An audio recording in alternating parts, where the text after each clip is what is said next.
Hello everyone, Professor McAuliffe, esteemed members of Comm 322. My name is Craig Collins, submitting my second blog post to the Comm 322 blog. Decided to go with a video this time, so without further ado, let's jump right into it.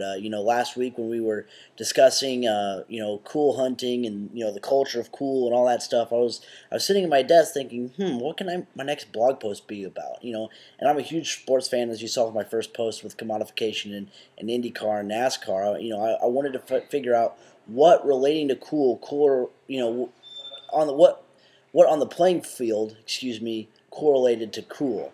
And then it struck me, uniforms. And who better to make my next blog about than the University of Oregon Ducks football team? Here, I even got the helmet, or not the helmet, the hat, if I could talk.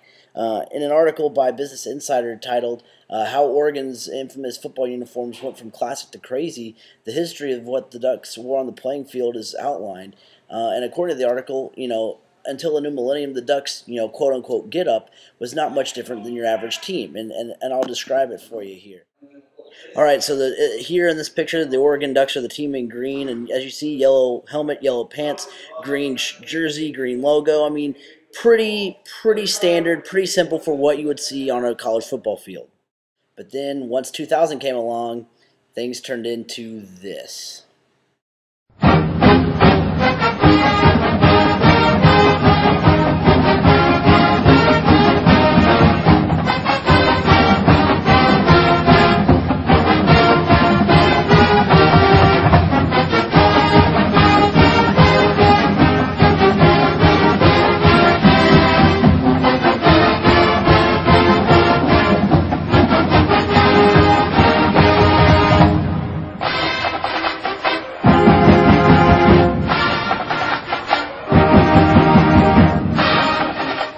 The Ducks even came out with a new uniform combination, new uniform look, specifically for their game against Wisconsin in this year's Rose Bowl.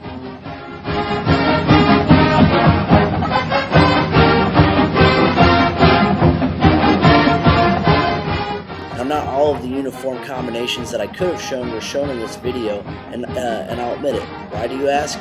Because at one point, according to an article by Complex.com, there were 500 different uniform combinations when you take into consideration helmets, socks, jerseys, things of that nature.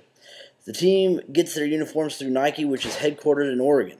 Recently, Nike has come out with pro combat uniforms to spice up certain teams' uniforms, as illustrated through some of the ones I'm about to show here. Now, on a typical Saturday, Boise State would be wearing their all-blue uniforms, the Boise State Broncos. But on their first game of the season in 2011, they wore an all-white uniform produced by Nike, big Bronco logo on the side. Pretty well received. A lot of people liked it. It was, a very nice uniform, but others have not been so well liked. For example, this uniform. Black and gold, half of it from Maryland, half red and white from Maryland. It was supposed to be kind of paying homage to the Maryland flag of the same colors, but it got quite a lot of backlash on Twitter, as exemplified by this. LeBron James tweeting this: "Oh gosh, Maryland uniforms, #ew." So not a very well or very widely received uniform choice for Maryland. While Nike Pro Combat uniforms have been sweeping the college football world, the NFL has been going over to more of their, old uniforms, quote, throwback uniforms, where they wear uniforms that they used to wear earlier in their team's history. The St. Louis Rams used to wear navy blue, or do wear today navy blue and gold, but for some of their games throughout the course of the season, they switched to the uniform they wore pre the new millennium, which is lighter blue jerseys with yellow trim on their helmets and pants. Tennessee Titans wear these jerseys for their home games, but sometimes they often switch to these jerseys that they used to wear when they were the Houston Oilers back before they moved to Tennessee in the late 90s. These are the uniforms worn by the Chargers on a normal Sunday afternoon, but these jerseys are their throwback uniforms, and as you see, the new one is kind of an interpretation of this. The jersey used to look like this. This was the jersey through about the mid-2000s, a little bit plain and simple, and then they switched to what you will see them in on Sundays today.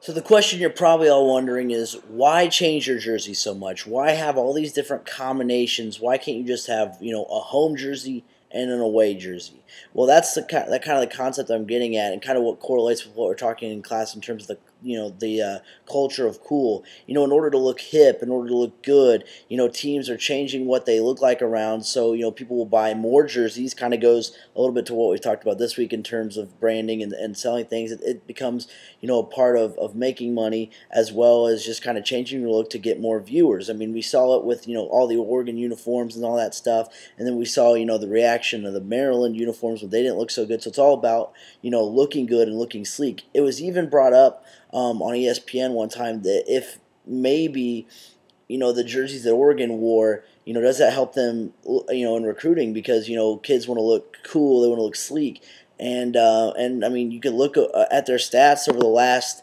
since 2000 when they made those initial changes. Since 2000, they are 111 and 41. So maybe what they're wearing on the field has something to correlate with their performance. But let's, for instance, does it make them better? Well, let's stack it up with a team that they played in the national title with a few years ago, Auburn. Over the since 2006, Oregon is 60 and 19, and since 2006, Auburn is 55 and 23. Each have had a couple of top 10 finishes over the course of the year. So, I mean, you can make an argument here, an argument there with whether it really helps, but I mean, it's probably a far-fetched correlation to say, well, because of their jerseys, that's why they're getting, all the success and why they're getting all these recruits. But it does kind of leave the door open to wonder, hey, is, these cool, sleek, all these different combinations of jerseys, is it bringing in the recruits and kind of playing to, our ages want to look cool? So I've hoped if you're not enlightened by this, at least you learned something. Maybe posing an interesting question to you all, and hope everybody has a great weekend. And I hope you enjoyed my post, and see you guys all in class.